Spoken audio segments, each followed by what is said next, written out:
federal secrets. She has said that there is evidence of interdimensional beings that can operate through the time spaces that we currently have, which is obviously going to catch a lot of people's attention. Anna Paulina Luna, thank you very much, Congressman. It's good to have you with us today. I want to go back to that. You told Joe Rogan in a podcast in August when you were discussing all of this that you have viewed evidence of interdimensional beings here on Earth and that they operate through the time spaces that we currently have.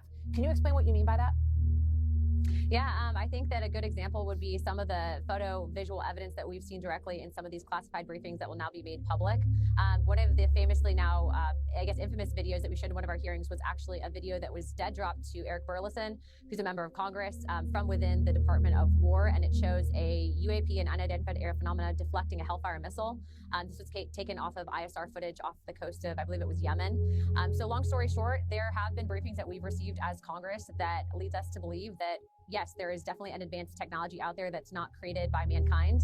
And yes, of course, we've seen other evidence where it could potentially be UAPs, and then we later find out that there's drones, but there is a certain amount of evidence that we simply can't explain.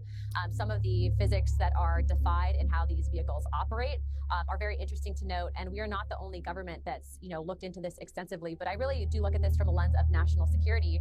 And as you know, as we continue to evolve specifically on the front of AI and drone technology, we have to ensure that are these things, whatever they may be, are they potential adversarial weapons, advanced weapons, or not? And I think the whole aspect that the federal government can deny access to members of Congress, of which has happened not just to myself, but to other members of Congress as well, is not just alarming, but it's also something that cannot truly exist in a free and fair society. Government should not operate in secrecy. And so I look forward to the American people being able to determine their own conclusion after they've seen some of the evidence that we've seen.